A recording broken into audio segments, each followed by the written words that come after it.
ಶ್ರೀಗುರುಭ್ಯೋ ನಮಃ ಪರಮಗುರುಭ್ಯೋ ನಮಃ ಶ್ರೀಮದಾನಂದತೀರ್ಥಭಗವತ್ಪಾದಾಚಾರ್ಯಗುರುಭ್ಯೋ ನಮಃ ಆಪಾದಮೌಳಿಪರ್ಯಂతం ಗುರುಣಾಂ ಆಕೃತಿಂ ಸ್ಮರೇತ್ ತೇನ ವಿಘ್ನಾಃ ಪ್ರಣಶ್ಯಂತಿ ಸಿದ್ಧ್ಯಂತಿ ಚ ಮನೋರಥಾಃ. ರಾಘವೇಂದ್ರ ಗುರುಸಾರ್ವಭೌಮರು ರಚನೆ ಮಾಡಿರತಕ್ಕಂತಹ ಪ್ರಾತಃಸಂಕಲ್ಪ ಗದ್ಯ ಪಾಠಕ್ಕೆ ಸುಸ್ವಾಗತ.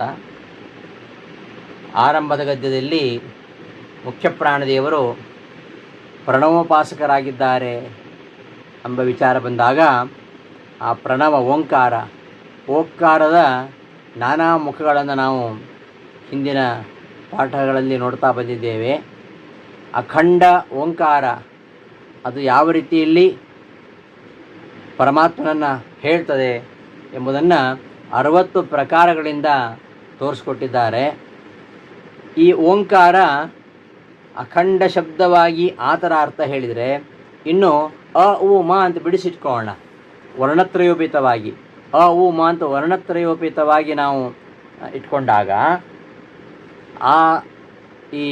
ಆ ವರ್ಣಗಳು ಅ ಉ ಮ ಈ ವರ್ಣತ್ರಯಗಳು ಇವುಗಳನ್ನು ನಾವು ಪರಿಶೀಲನೆ ಮಾಡ್ತಾ ಹೋದರೆ ಇವುಗಳು ಭಗವಂತನ ವ್ಯಕ್ತಿತ್ವದ ಬೇರೆ ಬೇರೆ ಮುಖಗಳನ್ನು, ಭಗವಂತನ ಅನೇಕ ಗುಣಧರ್ಮಗಳನ್ನು ಸೂಚಿಸ್ತಾ ಇವೆ. ಅ ಉ ಮ ಇವುಗಳು.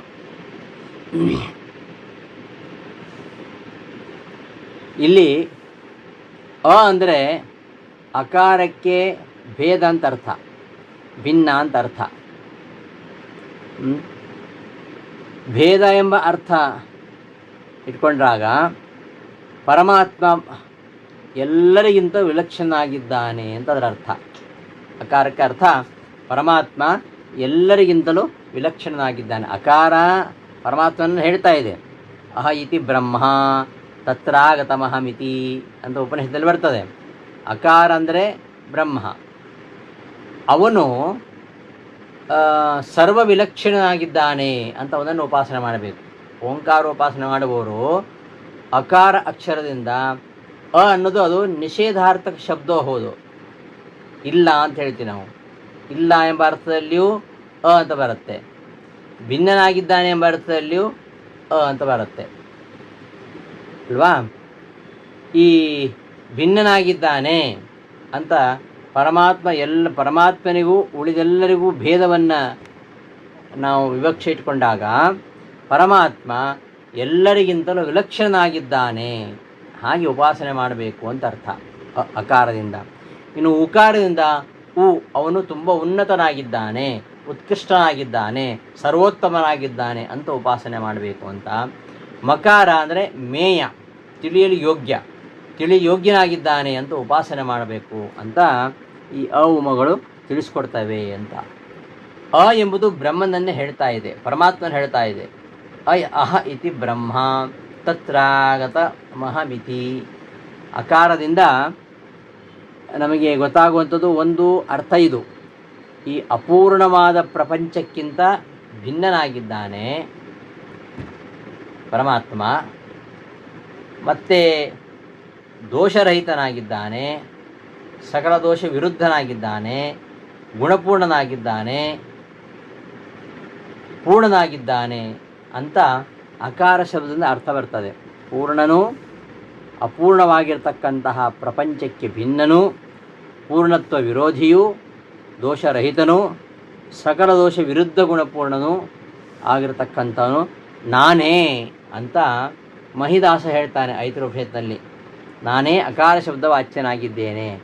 ಯಾಕೆ ಅಕಾರ ಶಬ್ದವಾಚ್ಯನಾಗಿದ್ದೇನೆ ನಾನು ಅಂದರೆ, ಪೂರ್ಣನೂ ಆಗಿದ್ದೇನೆ, ಅಪೂರ್ಣ ಪ್ರಪಂಚಕ್ಕಿಂತ ಭಿನ್ನನೂ ಆಗಿದ್ದೇನೆ, ಪೂರ್ಣತ್ವ ವಿರೋಧಿ ದೋಷರಹಿತನೂ ಆಗಿದ್ದೇನೆ, ಸಕಲ ದೋಷ ವಿರುದ್ಧ ಗುಣಪೂರ್ಣನೂ ಆಗಿದ್ದೇನೆ ಅಂತ. ಆದ್ದರಿಂದ ನಾನು ಅಕಾರ ಶಬ್ದವಾಚ್ಯನಾಗಿದ್ದೇನೆ ಅಂತ ಭಗವಾನ್ ಐತರೇಯ ಮಹಿದಾಸ ಹೇಳ್ತಾನೆ ಐತರೇಯ ಉಪನಿಷತ್ತಿನಲ್ಲಿ. ಅಲ್ಲಿಯ ಆಚಾರ್ಯರು ಈ ಅಕಾರದ ಅರ್ಥವ್ಯಾಪ್ತಿಯನ್ನು ವಿವರಿಸ್ತಾರೆ. ಏವಂ ಸರ್ವೇ ಶಬ್ದಾಃ ಭಗವದ್ವಾಚಕಾಃ ಇತ್ಯುಕ್ತ್ವಾ ಅಕಾರಃ ವಿಶೇಷತಃ ನಾರಾಯಣವಾಚಕಃ ಇತ್ಯಾಹ ಅಹ ಇತಿ ಬ್ರಹ್ಮ ಇತಿ. ಎಲ್ಲ ಶಬ್ದಗಳು ಭಗವಂತನನ್ನೇ ಹೇಳ್ತಾ ಇವೆ ಅಂತ ಹೇಳಿ ಅಕಾರವು ವಿಶೇಷವಾಗಿ ನಾರಾಯಣನನ್ನು ಹೇಳ್ತಾ ಇದೆ ಅಂತ ಹೇಳಿಕೊಟ್ಟಿದ್ದಾರೆ. ಅ ಇತಿ ಬ್ರಹ್ಮ ಎಂಬ ಉಪನಿಷತ್ತಿನ ವಾಕ್ಯದಿಂದ ಅಂತ. ಇತಿ ಶಬ್ದೋಭಿಧಾನಾಂತೆ ಯತ್ರ ವೈಶೇಷಿಕಂ ಹಿತತ್ ನಾಮಸ್ಯಾಯಿತಿ ಮೇ ಸಾಕ್ಷಾ ನಿರ್ಣಯ ಸಮುದಾಹೃತಃ. ಎಲ್ಲ ಶಬ್ದಗಳು ಕೂಡ ಪರಮಾತ್ಮನೇ ನಾಮಗಳು, ಪರಮಾತ್ಮನ ನಾಮಗಳೇ ಅಂತ ಹೇಳಿ ಅಕಾರವು ವಿಶೇಷವಾಗಿ ನಾರಾಯಣನ ನಾಮ ಅಂತ ಹೇಳ್ತಾ ಇದ್ದೇನೆ ಮಹಿದಾಸ. ಐತಿ ಬ್ರಹ್ಮ, ಅಲ್ಲಿ ಇತಿ ಶಬ್ದ ಬಂದಿದೆ. ಇತಿ ಎಲ್ಲಿ ನಾಮದ ಕೊನೆಗೆ ಬರ್ತದೋ ಅಲ್ಲಿ ಆ ನಾಮವು ವಿಶೇಷ ನಾಮ ಆಗಿರುತ್ತೆ ಅಂತ ಶಬ್ದ ನಿರ್ಣಯದಲ್ಲಿ ಆಗಿದೆ. ಆದ್ದರಿಂದ ಎಲ್ಲ ಶಬ್ದಗಳು ಪರಮಾತ್ಮನ ಹೇಳ್ತಾ ಇವೆ, ಅಕಾರ ಪರಮಾತ್ಮನನ್ನು ವಿಶೇಷವಾಗಿ ಹೇಳ್ತಾ ಇದೆ ಎಂಬ ವಿಚಾರವನ್ನು ಮಹಿದಾಸ ಅಲ್ಲಿ ಹೇಳ್ತಾನೆ. ಕೆಲವರು ಅಕಾರ ಅನ್ನೋದು ಶೂನ್ಯವನ್ನು ಹೇಳ್ತಾ ಇದೆ, ನಿಷೇಧಾರ್ಥಕ ಅಕ್ಷರ ಅದು, ಶೂನ್ಯ, ಇಲ್ಲ ಇಲ್ಲ ಅಂತ, ಯಾವುದೂ ಇಲ್ಲ ಅಂತ. ಅಕಾರದ ಅರ್ಥ ಏನು ಅಂದರೆ ಅದು ಶೂನ್ಯ ಅಂದಾಗ ಅಭಾವ ಅಂತ ಅರ್ಥ ಬರ್ತದೆ. ವಿಷ್ಣುವನ್ನು ಅಕಾರಾರ್ಥ ಅಂತ ಒಪ್ಪಿದರೆ ವಿಷ್ಣು ಇಲ್ಲ ಅಂತ ಆಗತ್ತೆ, ಅಲ್ಲ ಅಥವಾ ವಿಷ್ಣು ಅನ್ಯ ಅಂತ ಆಗತ್ತೆ, ಅಥವಾ ವಿಷ್ಣು ವಿರೋಧಿ ಅಂತ ಆಗತ್ತೆ. ಅಕಾರಕ್ಕೆ 3 ಅರ್ಥ ಇದೆ. ಒಂದು ಇಲ್ಲ ಅಂತ, ಮತ್ತೊಂದು ಭಿನ್ನ ಅಂತ, ಇನ್ನೊಂದು ವಿರೋಧಿ ಅಂತ. 3 ಅರ್ಥಗಳು ಅಕಾರಕ್ಕಿದೆ. ಈ 3 ಅರ್ಥಗಳನ್ನು ಇಟ್ಕೊಂಡ್ರೂ ಕೂಡ ಇದು ಪರಮಾತ್ಮನಿಗೆ ಕೊಡುತ್ತೆ. ಅಕಾರಕ್ಕೆ ಭಗವಂತನೇ ಮುಖ್ಯ ಅರ್ಥ, ಶೂನ್ಯ ಅಲ್ಲ. ಅದು ಅಕಾರಾರ್ಥ ಒಂದು ಅಂಶ ಅಷ್ಟೇ. ಆದ್ದರಿಂದ ಶೂನ್ಯ ಅನ್ನೋದು ಅಕಾರದ ಅಮುಖ್ಯ ಅರ್ಥ ಹೊರತು ಅದುವೇ ಪ್ರಧಾನವಾದ ಅರ್ಥ ಅಲ್ಲ. ಹೀಗೆ ಈ ವಿಚಾರ ಎಲ್ಲ ಅಲ್ಲಿ ಬರುತ್ತೆ. ಈ ಅಕಾರ ಅದು ಶೂನ್ಯವಾಚಿ ಅಲ್ಲ, ಅದು ಅಭಾವವಾಚಿ ಅಲ್ಲ, ಶೂನ್ಯವಾಚಕ ಅಲ್ಲ.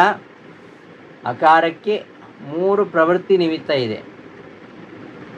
ಒಂದು ಪ್ರವೃತ್ತಿ ನಿಮಿತ್ತ ಅದು ಇಲ್ಲ ಅಂತ, ಅಭಾವ ಅಂತ.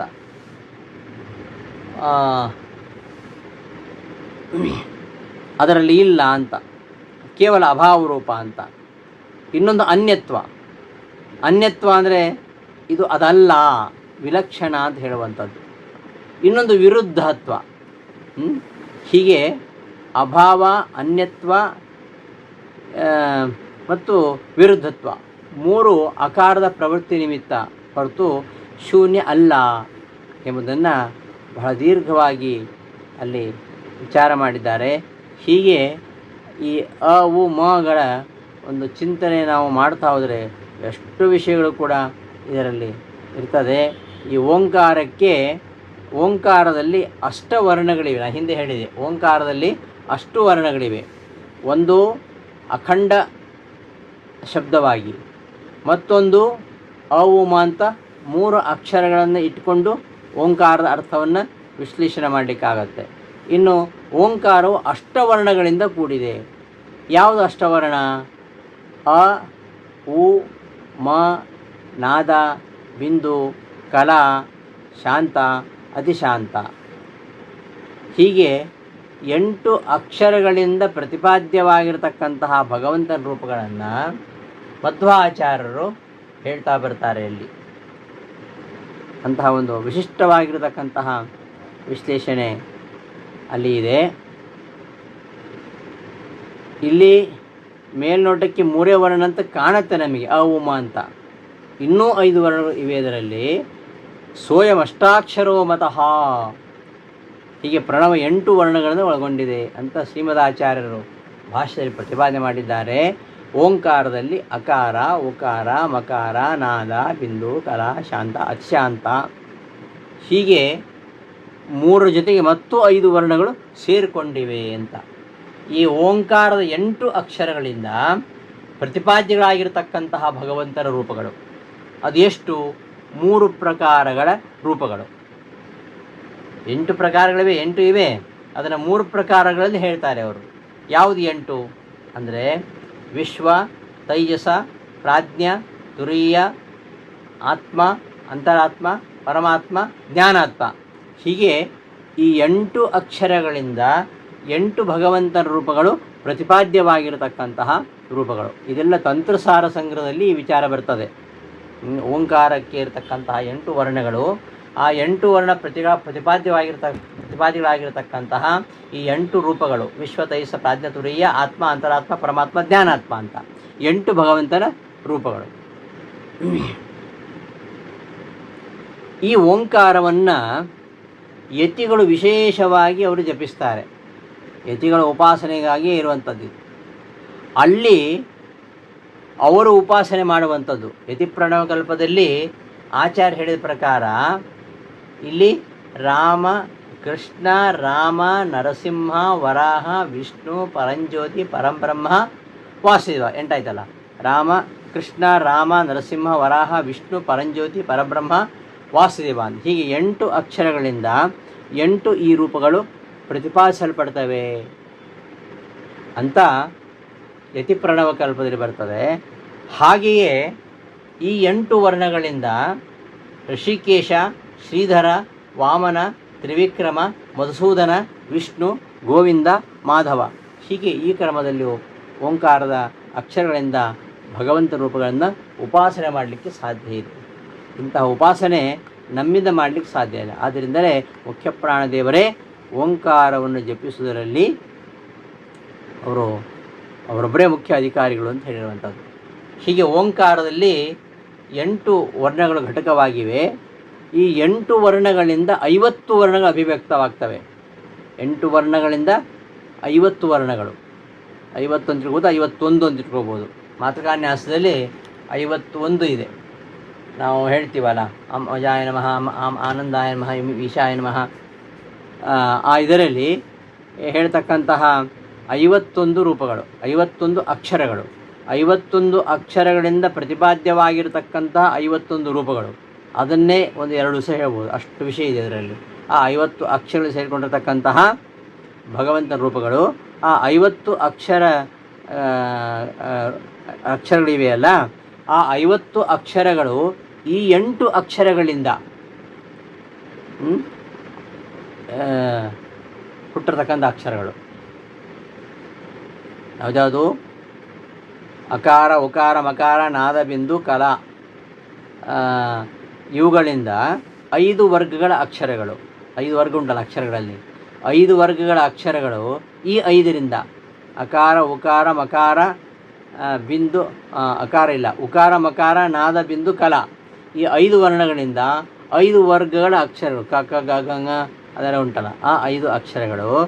ಇನ್ನು ಶಾಂತ ವರ್ಣದಿಂದ ಏರಲವ ಅಕ್ಷರಗಳು, ಅತಿಶಾಂತ ವರ್ಣದಿಂದ ಶ, ಶ, ಸ, ಹ, ಳ ಅಕ್ಷರಗಳು. ಹೀಗೆ 50 ವರ್ಣಗಳು ಈ 8 ವರ್ಣಗಳಿಂದ ಓಂಕಾರದಲ್ಲಿ ಘಟಕವಾಗಿರತಕ್ಕಂತಹ 8 ವರ್ಣಗಳಿದೆಯಲ್ಲ, ಆ 8 ವರ್ಣಗಳಿಂದ 8 ಭಗವಂತ ರೂಪಗಳು ಪ್ರತಿಪಾದ್ಯ ಅಂತ ನಾವು ಯತಿ ಪ್ರಣವಕಲ್ಪದ ಹೇಳಿದ ಹಾಗೆ 2 ರೀತಿಯ 8 ರೂಪಗಳನ್ನು ಅಲ್ಲಿ ಉಪಾಸನೆ ಮಾಡಲಿಕ್ಕೆ ಸಾಧ್ಯ ಇದೆ. ಇಂತಹ 8 ಅಕ್ಷರಗಳಿಂದ ಅಭಿವ್ಯಕ್ತವಾಗಿರ್ತಕ್ಕಂಥ ಅಕ್ಷರಗಳು 50. ಅದರಲ್ಲಿ ಉಮ, ನಾದ, ಬಿಂದು, ಕಲಾ ಈ 5 ವರ್ಣಗಳಿಂದ ವರ್ಗಗಳ ಅಕ್ಷರಗಳು 25 ಅಕ್ಷರಗಳು.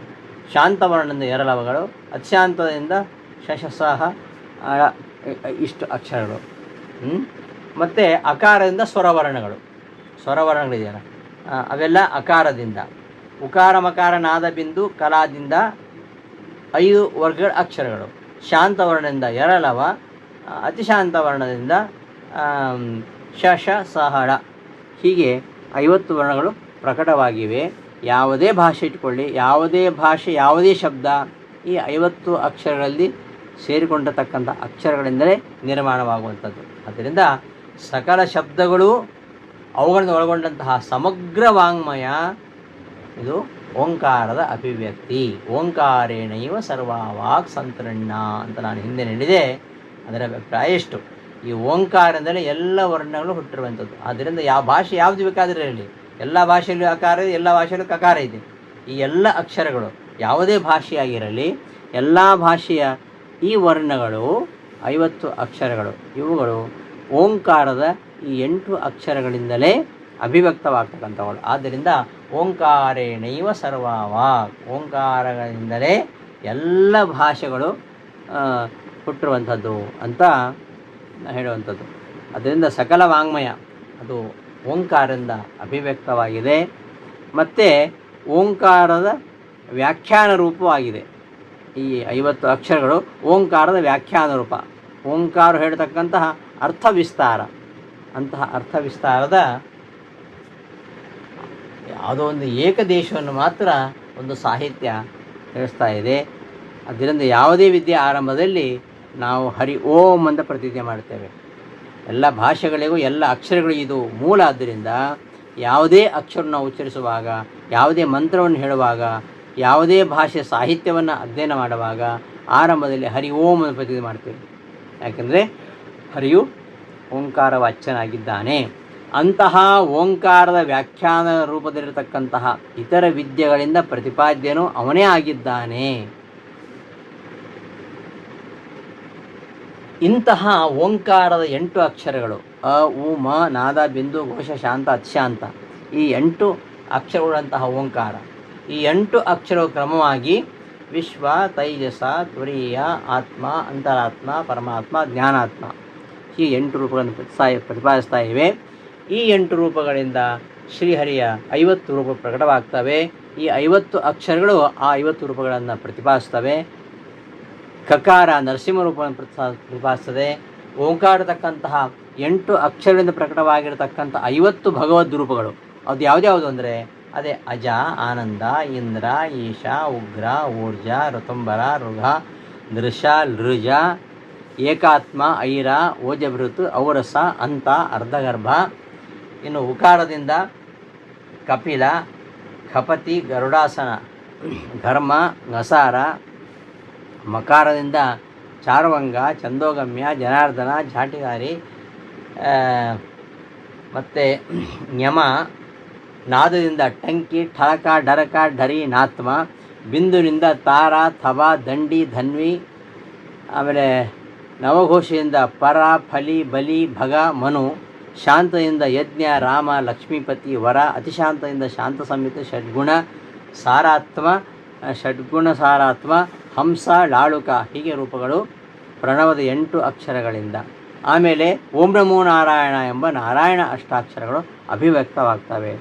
ಅಂತಹ ಪ್ರಣವದ 8 ಅಕ್ಷರಗಳ ಅರ್ಥವನ್ನು ನಾರಾಯಣ ಮಂತ್ರದ 8 ಅಕ್ಷರಗಳು ಕ್ರಮದಿಂದ ಹೇಳ್ತಾ ಇವೆ.